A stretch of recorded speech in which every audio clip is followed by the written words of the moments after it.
How you doing, everyone? Juan Romero here from SwitchWatch. My lovely Switch Watchers, I hope you're having a wonderful week and looking forward to this review of Valfaris. If you loved Slain Back from Hell, then stick around and watch this, and even if you didn't, stick around anyway. For all of you new watchers here, don't forget to subscribe, hit that subscribe button and the bell notification for your chance to win a Nintendo Switch Lite and Zelda Link's Awakening. For those of you that are already subscribed, no need to worry, there's nothing else you need to do, you're already in the draw. Now let's get on with it.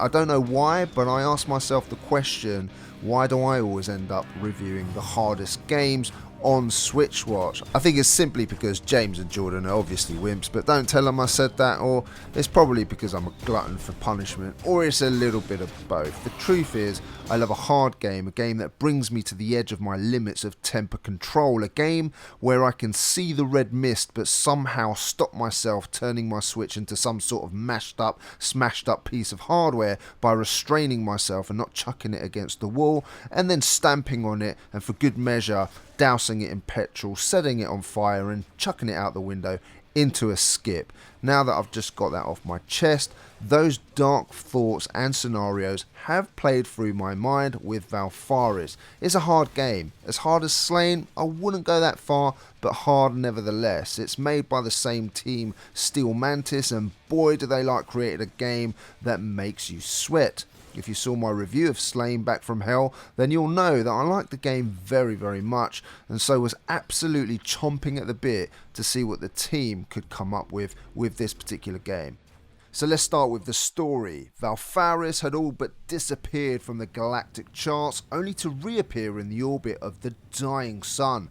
Once it was a self-contained paradise, but now darkness prevails, and as the protagonist, Theron, a proud son and fearless son of Valfaris, you journey back to investigate the darkness, uncover the truth, and to challenge the evil. The little story that there is set up nicely for you, and it got me pumped up to get going. Let's talk about the gameplay then. Wow, it's lovely, satisfying and addicting, but frustrating all at the same time.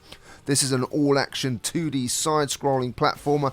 I like the controls, they feel tight. Controlling my character does not feel light or floaty, which is a cardinal sin in platformers. The fact that I can customize the controls to my liking is a nice little blessing too. I absolutely enjoy the weapons that you have at your disposal. You start with that nice little pea shooter of a gun, you have a sword, and you can even activate a shield to fight the multiple array of insect alien looking foes, and there are plenty of these nasty little beasts to keep you on your toes.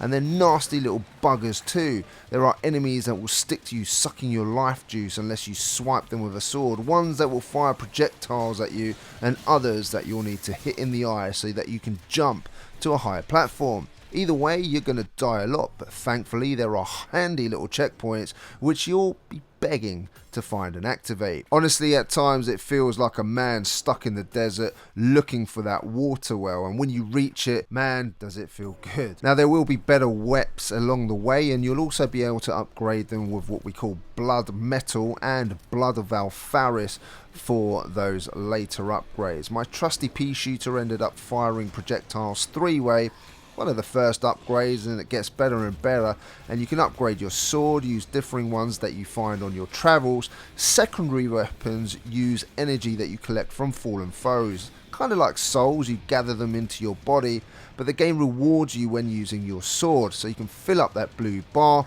That will come in handy so you can use a vast array of powerful secondary weapons. Holding ZL keeps your character in one place while you can fire in 8 directions, which is really handy at times. Your beastly secondary weapons might be a bunch of missiles, machine gun type weapons, or a trusty shotgun, which is damn useful in close combat. You're going to need as much firepower as possible. Your primary weapon has unlimited firepower, and while it may get you past those basic foes, come across the more powerful enemy types, and you're going to need that secondary weapon as much as possible. The problem is that it runs out of energy relatively quickly. Hence, you're going to need to use that sword, kill those enemies, and fill up that blue bar as quickly as possible, especially if you want to beat those bosses. About them, I love that the game does not penalise you just for touching them, which most do. It allows you to get up close and personal.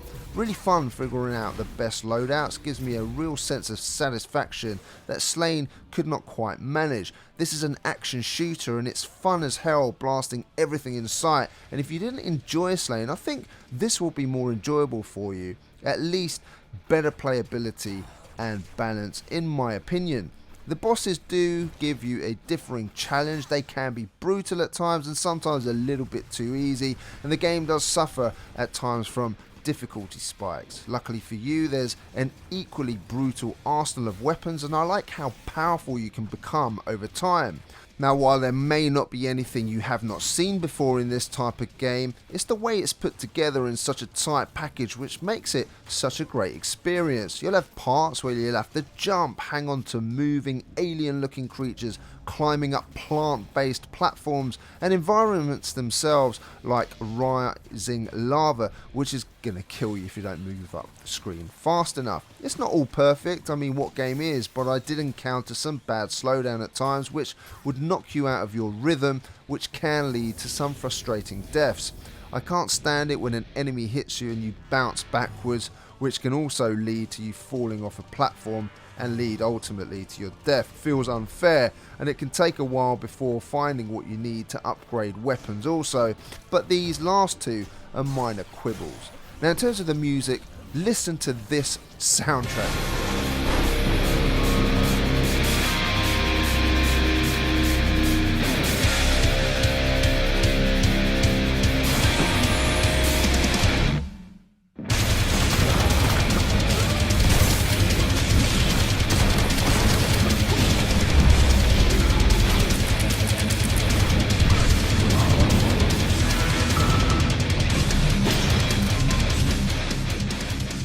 The music is fantastic, and if you like rock, you're going to love what Kurt Victor Bryant put together here. This is extreme metal, it fits with the game's dark theme, just as it did with Slain. It's hard to decipher which one I preferred, but I think the soundtrack produced for both are awesome, and they both freaking rock. I probably prefer Slain just a tad more, but this comes close, and really it comes down to your personal opinion. The sound effects of all the beastly weapons sound good too, and so do the sounds from the monsters trying to take you out.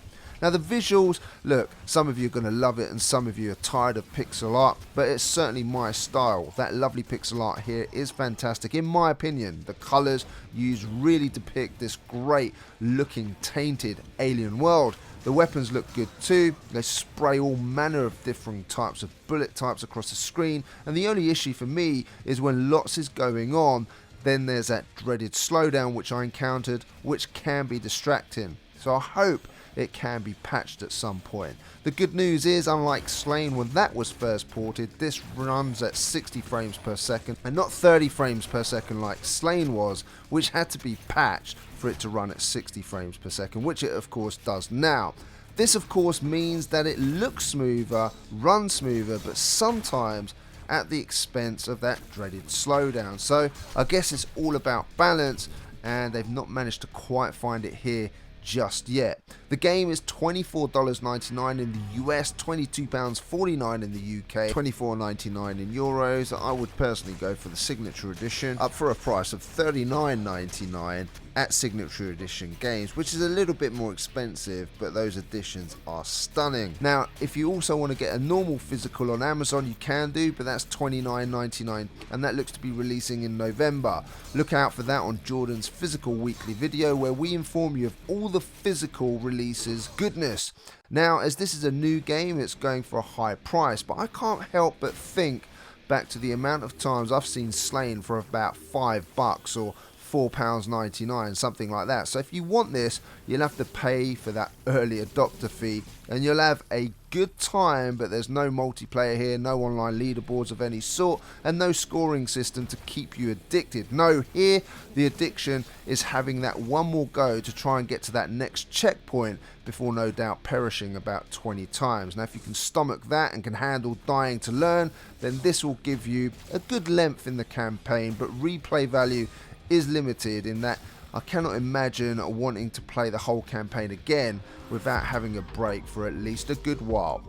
And before I get into my verdicts, here are 3 things I really like and 3 things I dislike about Valfaris. Number 1, I love that this game is coming in a signature edition from Signature Edition Games, and I'll be adding that physical beast of a Sierra box to my collection for sure. It looks stunning, just like Slain before it. Number 2, the music is all about the rock, and while it may not pip Slain in my opinion, it's still a great savage soundtrack, which I'm gonna need that CD for. And number 3, I love that this game reminds me of what Contra should have been, and not that shoddy piece of turd which was released pretending to be Contra.